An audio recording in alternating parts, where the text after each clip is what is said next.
Film ini diawali dengan diperlihatkannya proses ritual pemasangan susuk yang emak Mage lakukan pada seorang wanita yang bernama Sekar. Sambil membaca mantra jangjawokan, si Mage meminta Sekar untuk ikut membacanya. Karena parentah karuhun kula anu dipikah hoyong bakal satia ka karuhun mun kula ingkar sagah akibatna.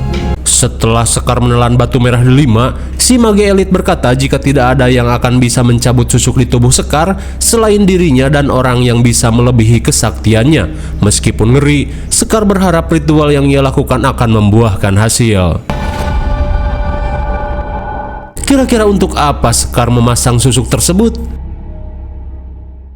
Kemudian scene beralih pada pria tampan bernama Dani yang baru pulang setelah ngador bersama teman-temannya. Lantas saat kedua adiknya akan pergi cekulah, Dani meminta mereka untuk fokus belajar agar tidak menjadi beban keluarga.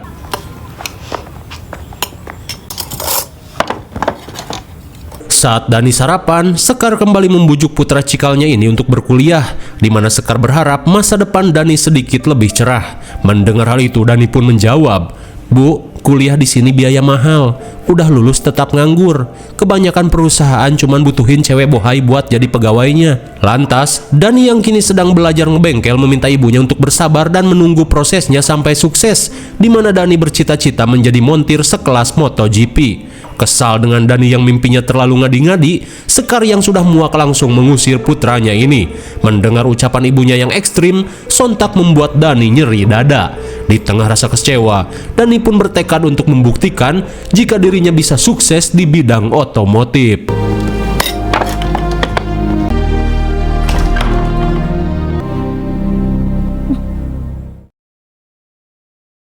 Singkat cerita, 1 tahun kemudian, terlihat Sekar sedang berbelanja persediaan untuk olahan rumah makannya.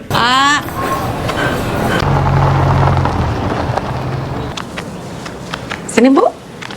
Sebelum membuka warung, Sekar pun mencoba lauk dan sayur yang akan dijual. Dirasa sudah mantap, Sekar langsung nyebat udut jarcok yang akan ia simpan di bakul sesajen. Rupanya, ritual susuk merah delima yang ia lakukan bertujuan sebagai penglaris agar warung nasinya ramai didatangi para pelanggan. Di malam harinya, scene beralih pada Dani yang kini bekerja di sebuah bengkel. Setelah sholat maghrib, Dani dihampiri si pemilik bengkel bernama Dayat yang langsung memberikannya gaji sekaligus bonus. Terlebih pekerjaan Dani sangat baik akhir-akhir ini. Sontak Dani pun terharu saat mendapatkan bayaran dan bonus dari bosnya yang baik hati. Sementara di rumah, scene beralih pada adik bungsu Dani yang bernama Dodi, di mana ia yang penakut terlihat ragu-ragu saat akan mengambil minum ke dapur.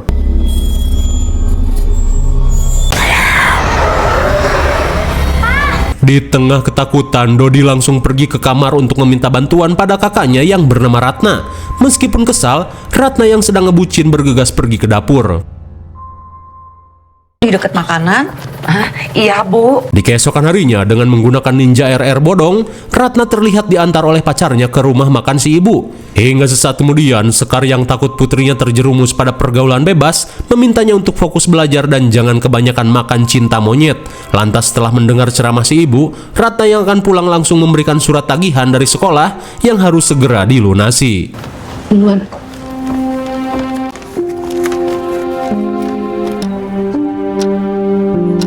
Sesaat kemudian, Sekar pun heran saat melihat para pekerja yang beristirahat malah menutup hidung saat melewati warungnya. Dan entah apa yang sebenarnya terjadi, para pelanggan yang melintas justru melihat rumah makan Bu Sekar sangat kotor. Di saat itu pula, Rodiah yang melihat Dismo pelanga-pelongo langsung menariknya masuk ke dalam warung. Lantas saat Rodiah membuatkan pesanan, Dismo berkata jika dari luar, rumah makan Bu Sekar terlihat tutup, kumuh, dan kotor. Dirasa Dismo ngehalu akibat salatri, Rodiah langsung memberikan nasi bungkusnya. Selang beberapa saat, sambil membawa nasi bungkus yang ia beli, Dismo mengungkapkan jika nasi dan lauk yang Bu Sekar jual telah basi.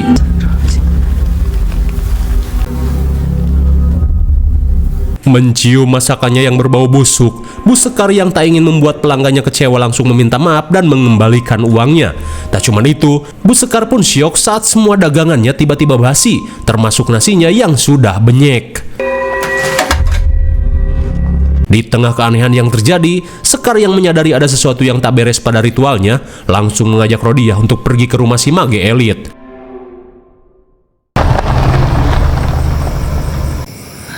Ini ada yang meninggal ya, Bu? Di malam harinya, Sekar dan Rodiah pun panik saat melihat warga kampung berkumpul di rumah si mage yang bernama Cek Ambar. Sesaat kemudian, Sekar pun menanyakan penyebab kematian Cek Ambar. Namun Cek Enok yang baru pulang melayat hanya berkata, jika dalam sekaratnya Cek Ambar seperti orang kesurupan sambil menyakar-nyakar wajahnya.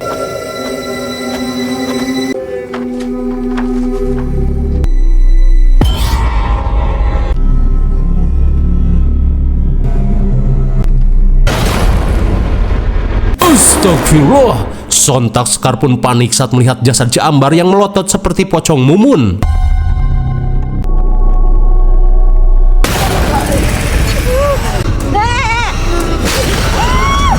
Gila sekali! Sekar pun panik saat terkena ludah pocong yang hitam seperti air comberan. Hingga di tengah bau busuk, Sekar pun bergegas untuk membersihkan diri. Sementara di rumah, saat Dodi menonton film Pengabdi Setan, ia langsung beranjak saat mendengar suara gedoran di pintu.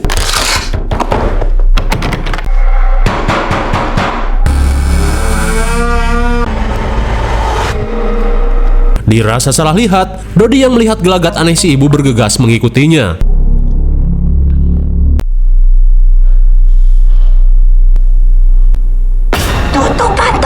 Di saat itu pula, Ratna yang sedang menghabiskan paket simpati Talkmania langsung kesal saat ia malah diganggu oleh Dodi. Setelah mendengar pernyataan Dodi, Ratna hanya meminta Dodi untuk tidak kebanyakan nonton film jurik. Hingga sesaat kemudian, mereka pun mendengar kedatangan seseorang.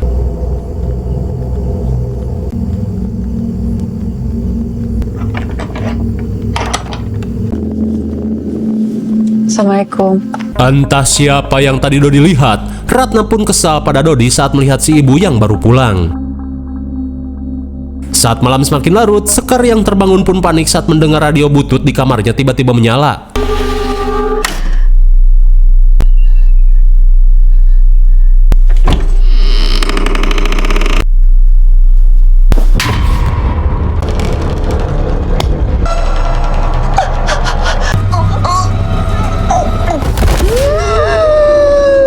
Rupanya mimpi. Namun Sekar pun kaget saat merasakan mimpinya terasa begitu nyata. Di keesokan harinya, Sekar yang mengalami kebangkrutan sejak si mage elit meninggoy berusaha meminta perpanjangan waktu pembayaran SPP Ratna di ruang TU. Namun pengurus TU memberitahu jika semua tunggakan Ratna telah dibayar lunas. Hingga setelah melihat bukti pembayaran yang seabrag, rupanya Danilah yang telah membayar semuanya. Namun sesaat kemudian, bukannya berterima kasih, Sekar yang menelpon putranya justru merasa tidak percaya jika Dani yang telah ia usir bisa mendapatkan uang yang halal. Singkat waktu, Rodiah dan para pekerja terlihat sibuk melayani pelanggan yang datang ke rumah makan. Iya, saya teh kemarin mau beli makanan di warung ibu. Tehnya udah belum? Di saat itu pula, Sekar yang baru sampai tidak bisa menahan bau saat melihat kondisi rumah makannya yang kotor seperti tempat pembuangan sampah. Hingga saat Sekar masuk, ia pun bergidik ngeri saat melihat warungnya dipenuhi oleh sosok gaib yang sedang lahap lolodok di warungnya.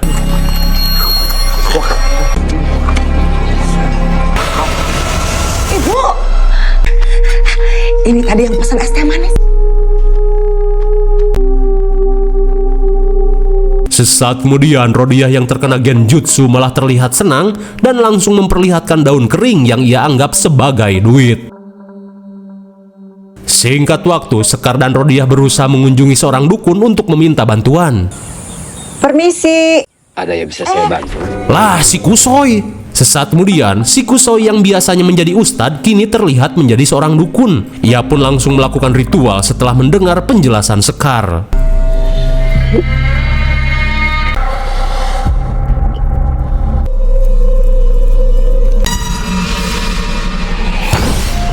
Bagaikan Naruto bertukar dengan Kurama, kini setan penglaris bernama Nyiwongi meminta Kusoy untuk tidak ikut campur pada urusannya. Jika tidak, Kusoy akan ia sulap kembali menjadi ustadz. Setelah merasakan tekanan cakra yang begitu kuat, Kusoy yang tidak sanggup meminta Nyiwongi untuk kembali bertukar dengan Sekar. Saat Sekar tersadar, Kusoi berkata jika semua ini merupakan tulah dari perjanjian Sekar dengan Nyi Wengi. Apalagi setelah kematian Ca Ambar, sosok tersebut sudah tidak pernah lagi diberi persembahan. Lantas karena dirinya tidak sanggup, Kusoi pun meminta Sekar untuk mencari kerabatnya Ca Ambar yang berlevel master untuk bisa mengeluarkan batu merah delima dalam tubuhnya. Karena kalau tidak, Nyi Wengi akan menyerang Sekar dan keluarganya. Di malam harinya, Ratna pun heran saat melihat gelagat ibunya yang seperti kesambet. Di saat itu pula, Dodi pun ngeri saat melihat sosok mengerikan yang mengikuti si ibu. Kemudian setelah Rodiah pergi, Dodi pun memberitahukan apa yang ia lihat.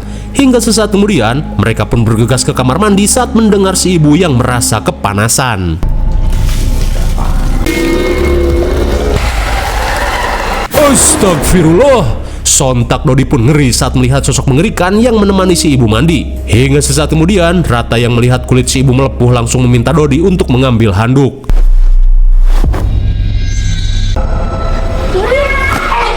Benar saja, akibat kematian Ca Ambar, sosok Nyi Wengi yang tak mendapat sesajen kini meneror keluarga Sekar. Saat kemudian, melihat luka aneh di tubuh si ibu, Ratna pun semakin panik saat melihat si ibu memuntahkan air comberan. Di tengah kengerian, Ratna berusaha menelepon Kak Dani untuk memberitahukan hal tersebut. Akan tetapi, teleponnya tidak diangkat karena Kak Dani sedang sholat berjamaah. Hingga di tengah keanehan, kepanikan Ratna semakin menjadi saat melihat Dodi tiba-tiba mengalami kejang. Tak sampai di situ, keadaan pun diperburuk oleh tingkah juri PLN yang mematikan lampu.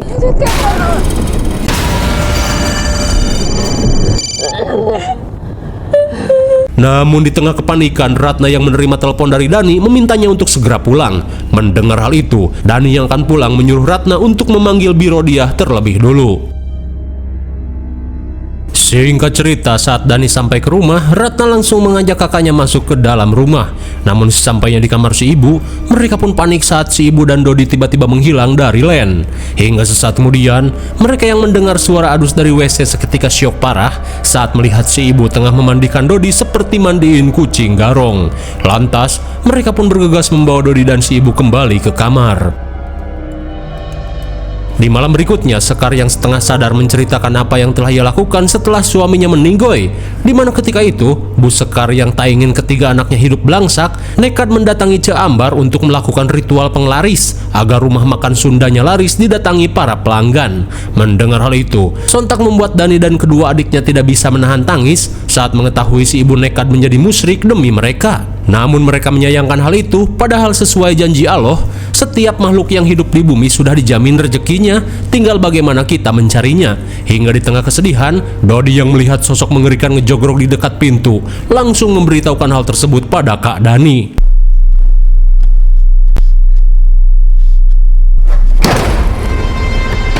Di tengah keanehan yang terjadi, Dani pun panik saat mendengar suara tawa mengerikan si ibu yang kerasukan Nyi Wengi.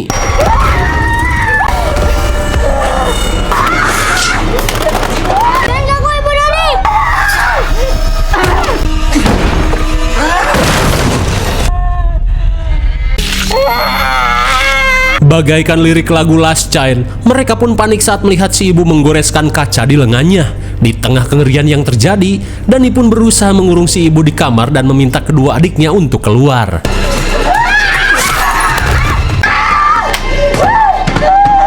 Sungguh disayangkan, akibat serangan si ibu, ceker Ratna yang mulus pun harus terluka. Di keesokan harinya, melihat si ibu yang terluka oleh kesurupan semalam, Dani langsung membopong si ibu agar bisa diobati. Melihat keadaan si ibu yang semakin memburuk, Dani langsung mengajak kedua adiknya untuk sholat berjamaah. Akan tetapi, baru saja Dani menunaikan sholat, dasar setan. Seketika Dani membatalkan sholatnya saat mendengar si ibu yang salatri mengamuk meminta makan. Di mana Sekar berkata jika dirinya belum makan dari zaman Majapahit. Lantas karena si ibu terus berontak, Dani meminta Ratna dan Dodi untuk mengambil tali.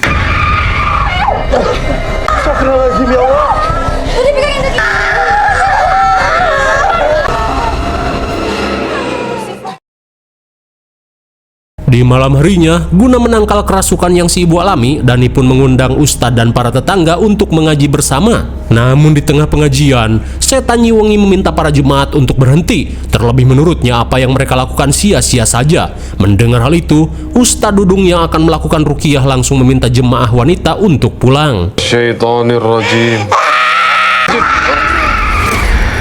Rahmanirrahim. Qul a'udzu birabbil syaitan.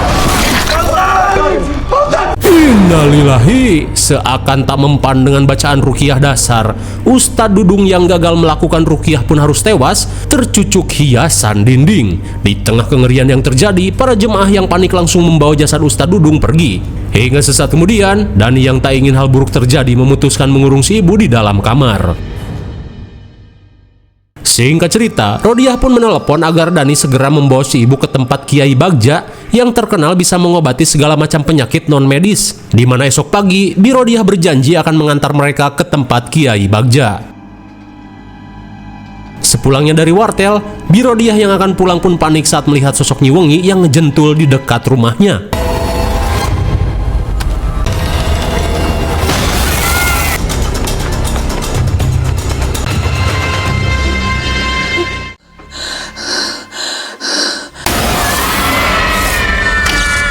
Apakah Bi Rodiah baik-baik saja?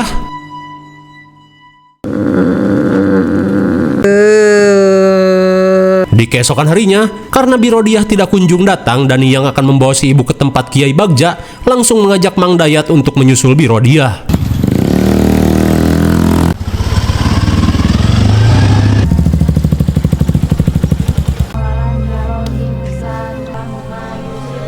Innalillahi wa inna ilaihi roji'un. Bi Rodiah si pegawai setia tiba-tiba ditemukan tewas mengenaskan dengan luka aneh di wajahnya. Di saat itu pula, Dani pun tak bisa menahan tangis saat mengetahui nasib yang menimpa Bi Rodiah. Kemudian saat Dani akan pulang, Inah langsung memberikan kertas alamat Kiai Bagja yang ia temukan di saku baju Bi Rodiah. Melihat alamat tersebut, Mang Dayat yang mengetahui tempat Kiai Bagja bergegas mengajak Dani untuk pergi.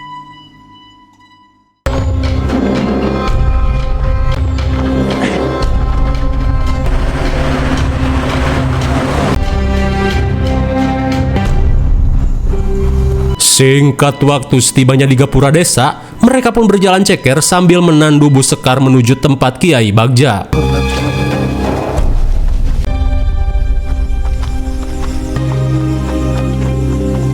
Saat hari berubah poek, Mang Dayat yang melihat pendopo mengajak Dani dan yang lainnya untuk berjamaah sholat maghrib terlebih dulu.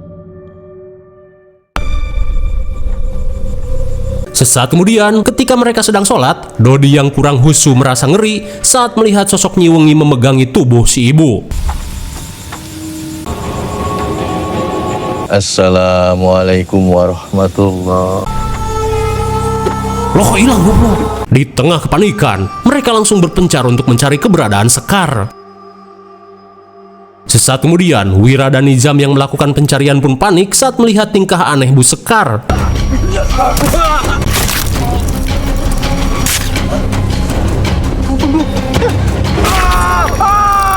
Malang sekali Wira dan Nizam yang merupakan ketua dan wakil kepemudaan harus tewas dengan teknik bangkong sapintrong. Hingga sesaat kemudian, Dani bersama Mang Dayat yang datang pun syok parah saat melihat apa yang Wira dan Nizam alami.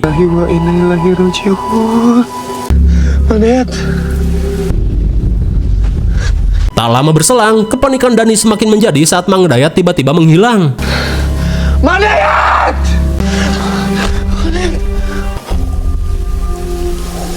Sungguh malang, Mang Dayat si ketua RT turut menjadi korban kebrutalan Sekar. Sementara itu, Dodi dan Ratna bergegas menghampiri si ibu yang keluar dari ruyuk. Tapi tiba-tiba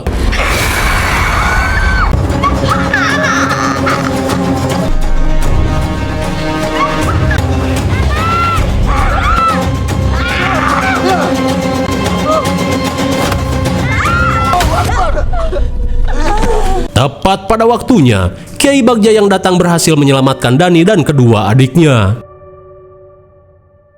Sesaat kemudian setelah Bu Sekar berhasil ditenangkan, Kiai Bagja mengungkapkan jika saat ini tubuh Bu Sekar telah dikuasai siluman rencang sangu bernama Nyi Wengi. Lantas agar Dani dan adik-adiknya bisa melihat sosok itu, Kiai Bagja pun meminta mereka untuk mengusapkan air ke wajah sambil bersolawat. Buka mata kalian. Allahu Akbar. Astagfirullah, sontak mereka pun syok parah saat melihat sosok mengerikan Nyi Wengi yang bersemayam di tubuh si ibu. Lantas, untuk mengeluarkan setan Nyi Wengi dari tubuh si ibu, Kiai Bagja meminta Dani memetik kelapa hijau dari pohon yang berbuah tunggal, juga tanah kuburan dari dukun yang membantu Sekar melakukan ritual. Mendengar hal itu, Ratna memberitahu jika Cak Ambar dikubur di kampung Weton yang tak jauh dari rumahnya. Lantas sesaat sebelum pergi, Kiai Bagja pun memberikan air doa guna mengusir gangguan yang akan terjadi.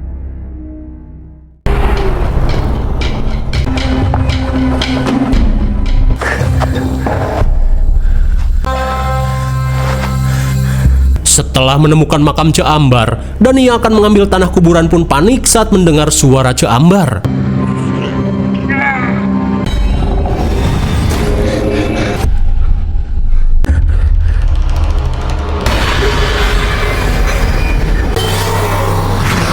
Astagfirullahaladzim, sontak Dani pun syok parah saat melihat segambreng skuad pocong yang mengepungnya.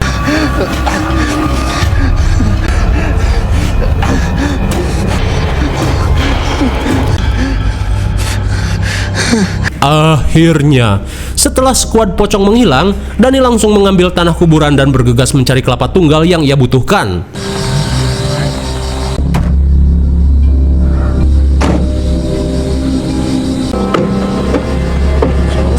Singkat cerita, di tengah sulitnya mencari kelapa yang berbuah satu, tiba-tiba saja ia mendapatkan petunjuk dari Korin si ibu.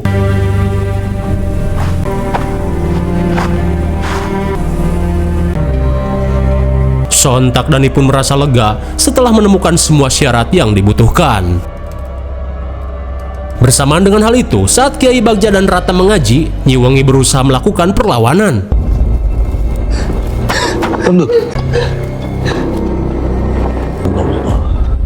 Muhammad. Keluar maneh. Dengan menggunakan tongkat saktinya, Kiai Bagja berhasil menghajar Bu Sekar sampai Mubui menghantam Bupet.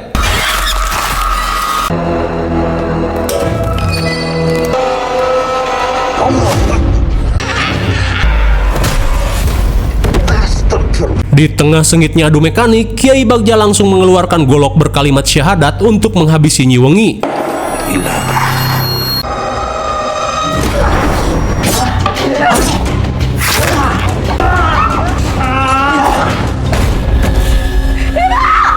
Dirasa Nyi Wengi masih bersemayam, Kiai Bagja meminta Ratna dan Dodi untuk tetap berada di dalam.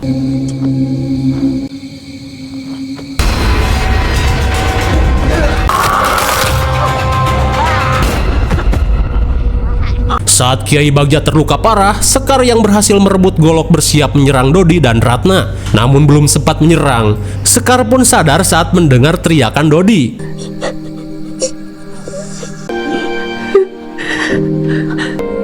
Ibu sayangkan.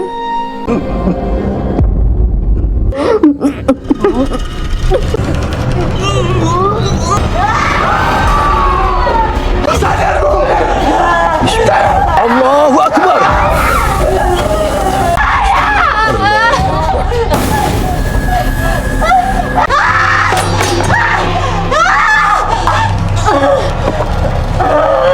Setelah kekuatan Nyi Wengi melemah, Kiai Bagja meminta mereka untuk mengoleskan air kelapa yang dicampur tanah kuburan ke tubuh Sekar. Di bagian kaki ibu kamu ya. A'udzubillahi minasyaitonirrajim. A'udzu bikalimati.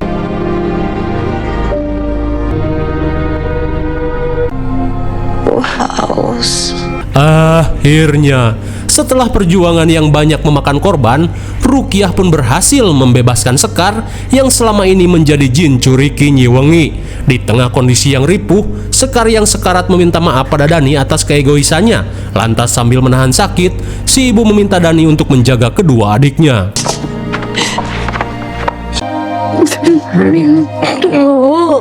Bu. Innalillahi. Sungguh ngeselin, udah capek-capek diruqyah sampai menelan banyak korban, ujung-ujungnya Sekar meninggoy juga. Singkat cerita, beberapa bulan kemudian, warung makan yang kini dikelola oleh Dani dan Ratna dengan halal terlihat dipenuhi oleh pengunjung. Dan semua ini membuktikan, jika usaha yang dikelola dengan cara yang jujur dan halal, insya Allah akan membawa keberkahan dan perkembangan. Percayalah pada rezeki yang Allah berikan, karena sekali lagi, rezeki tidak akan tertukar seperti sendal swallow. Dagang rencang sangu, yang penting murah, enak, dan sebeh, pasti rame. Lalu, film pun sudah berakhir. Bagaimana, seram sekali bukan? Cukup ambil hikmahnya dan buang yang jeleknya. Jualan nasi lauk gak perlu repot-repot ngemusrik. Cukup menjadi koki yang handal, harga murah, dan bikin kenyang. Sesimpel itu. IMDb untuk film ini adalah 5,8. Mungkin segini saja review dan pembahasan film menjelang ajal. Nantikan video selanjutnya. Salam Ojon's Review.